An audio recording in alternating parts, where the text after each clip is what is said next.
Muy buenas tardes. Voy a intentar dar respuesta a una pregunta que me han hecho en reiteradas ocasiones en los últimos días, que es muy importante y muy básica, pero que hay que tenerla clara. Me han preguntado, ¿la inflamación, doctor, al final es buena o es mala? En esencia, es buena y es mala. Todo depende del contexto en que se genere.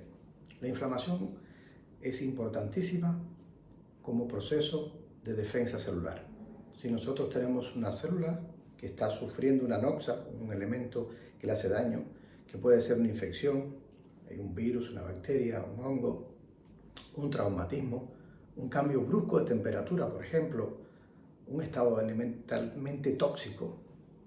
La célula tiene un receptor en la membrana, o como si fuera una antena, que sensa estos elementos que inducen o son reconocidos como elementos extraños que vienen a hacer daño, y desarrolla una cantidad de movidas moleculares intracelular que traen consigo que se engendre una respuesta inflamatoria como mecanismo de defensa. Esa respuesta inflamatoria va a estar mediada por diferentes nutrientes que tienen un valor sustancial para frenarla o amortiguarla. Uno de ellos la vitamina D, y otro de ellos, muy importante, son los ácidos grasos poliinsaturados con dobles cadenas, con dobles enlaces del tipo omega 3. Llámese eicosapentanoico, barra docoxahexanoico, barra araquidónico. En este caso, araquidónico es del tipo del omega 6. La relación entre estos ácidos grasos en la membrana celular, que está en la parte exterior de las células, va a actuar como un booster, amplificador, o va a actuar como un limitante de la respuesta inflamatoria. Luego, la respuesta inflamatoria tiene una vía, una vez que se establece, una vía muy reconocida, que es la vía de la ciclooxigenasa. Son unas enzimas llamadas en este caso ciclooxigenasa 1, 2, incluso una tercera, que logran reactivar la posibilidad de síntesis de otras moléculas que son proinflamatorias importantes y que explican muchos síntomas que generan la inflamación, como el dolor, por ejemplo, las prostaglandinas, el Vascular Endothelial Growth Factor, que favorece que cuando haya inflamación sostenida en el tiempo se puedan crear nuevos vasos sanguíneos, entre otros elementos, el tromboxano 2 y A4, que favorece que cuando haya inflamación sostenida en el tiempo podamos tener tendencia a generar trombos así. Y por una vía paralela a esta de la ciclooxigenasa se estimula una otra enzima que se llama lipooxigenasa. Y esta, da igual el nombre, pero esta fomenta la producción de leucotrienos B4, sobre todo los B4, una gama enorme de leucotrienos, estos los más estudiados, y esto a su vez fomenta la producción de serotonina, histamina, bradiquinina, sustancia anafiláctica lenta. Todos estos nombres extraños están anexados a la hipersecreción que ocurre en muchos cuadros inflamatorios. Por ejemplo, tenéis un cuadro inflamatorio asociado a un cuadro viral y empieza a generar mosquitos, secreciones, cambio brusco de temperatura y empieza a generar moco, congestión nasal. Tienes un cuadro respiratorio importante por una infección y generas hipersecreción, flemas. Así se entiende un poco cómo funciona la inflamación. Pero tanto la vía de la ciclooxigenasa como la vía de la lipoxigenasa llevan un patrón común, que es como final objetivo, a través de un mecanismo que se llama burst respiratorio o explosión respiratoria, aumentar la producción de radicales libres vía mieloperoxidasa, da igual el nombre, y esos radicales libres son elementos que generan daño a la bacteria que nos viene a hacer daño a nosotros, o al virus, o al hongo, o en caso de que sea por un politraumatismo que nos inflamamos, fomenta de que se pueda ir, los macrófagos puedan ir comiéndose esas celulitas dañadas y pueda restaurarse el tejido de forma adecuada, condición que pasa sobre los 14 días aproximadamente, después de un hematoma. Bien. En este sentido, la inflamación es extremadamente importante como mecanismo de defensa. ¿En qué otro fenómeno es muy importante? En el paciente que tiene un proceso neoplásico o que está defendiéndose de una célula que está mutando de forma anómala. Entonces, a través de un mecanismo llamado apoptosis, somos capaces de coger esa celulita y eliminarla del ciclo celular para que no se engendren mutaciones en otras y generen problemas como el cáncer. Por eso, deprimir la inflamación o usar antioxidantes en un paciente que se está defendiendo de un cuadro infeccioso es bioquímicamente negativo. Bien, La inflamación nos queda claro que es un mecanismo de defensa extremadamente básico e importante para poder defendernos, valga la redundancia, vuelvo a decir, virus, bacterias, hongos, incluso traumatismos, estados tóxicos y demás. Sobre todo cuando hay algún elemento en el cual nos podamos defender. ¿Qué pasa en aquellos elementos de los cuales no nos podamos defender?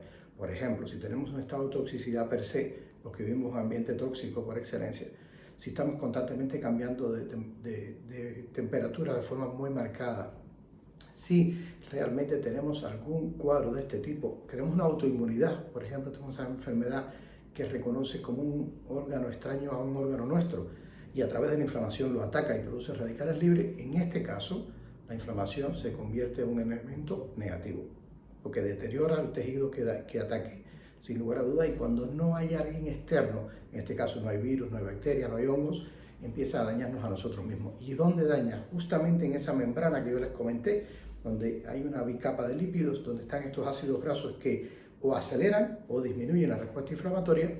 Esos ácidos grasos son susceptibles de oxidarse. Y cuando se produce esos radicales libres en busca de un elemento externo y no lo encuentra, genera daño en nuestra propia membrana y genera un estado que se llama lipoperoxidación, o sea, peroxida nuestros ácidos grasos.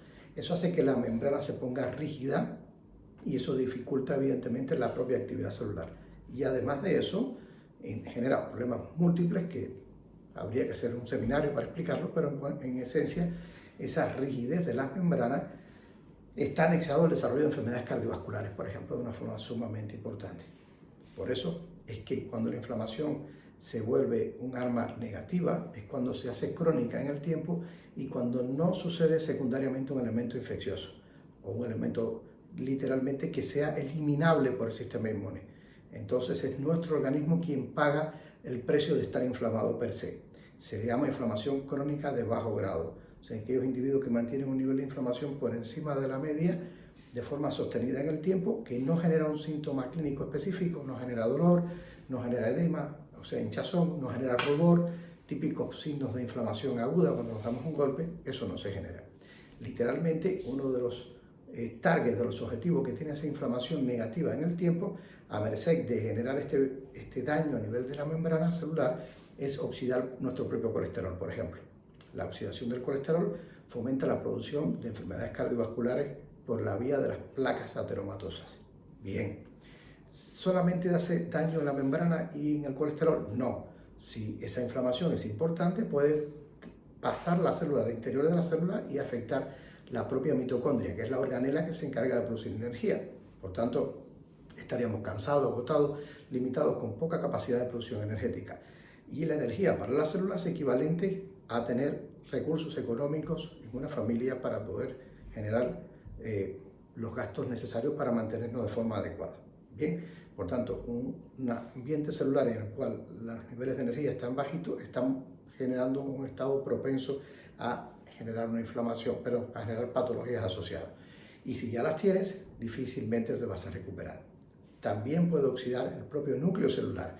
O sea, dentro de esta célula hay un núcleo donde está empaquetado el ADN nuestro y está nuestra información genética. Si la inflamación llega y se mantiene en el tiempo haciendo daño a ese núcleo celular, va a carcomer el núcleo celular y va a generar daño en el mismo, aumentando una serie de marcadores, 8-oxiguanosina, estudiables perfectamente, y esto trae consigo que podamos expresar enfermedades que portemos genéticamente una vez que se genera este daño, sin lugar a dudas, que debió evitarse a toda costa. ¿Solo se genera estrés oxidativo, solo se genera este estrés oxidativo como secuencia a la inflamación crónica de bajo grado? No. ¿O solamente a nivel de la membrana, solamente a nivel del núcleo y la mitocondria? No.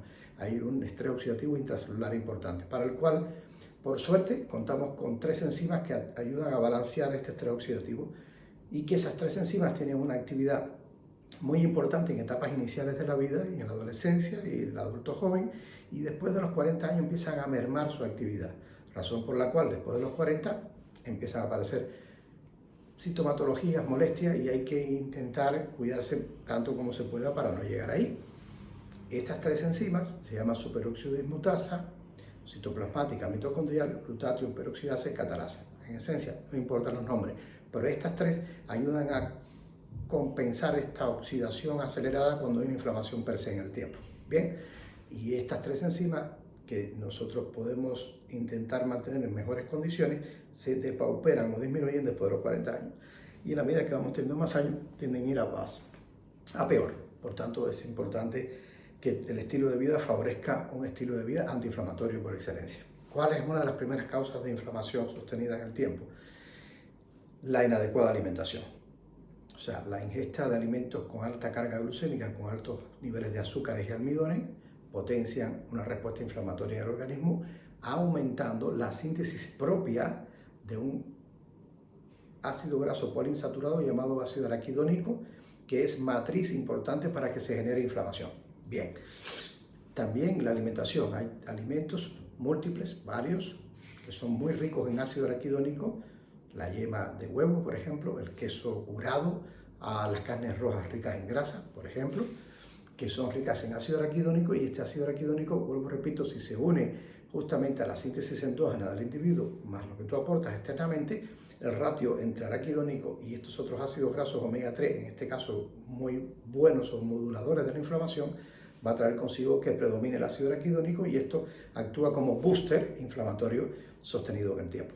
Y eso genera un estado de inflamación per se, lo cual desgraciadamente es súper abundante en la población, súper abundante. El hecho de que sea súper abundante trae consigo que haya un grado de inflamación sistémica de bajo grado importante, y por ende que cada vez tengamos más enfermedades cardiovasculares, enfermedades metabólicas, enfermedades neurológicas, incluso procesos neoplásicos, cáncer, que se asocian a una inflamación sostenida en el tiempo y además de bajo grado.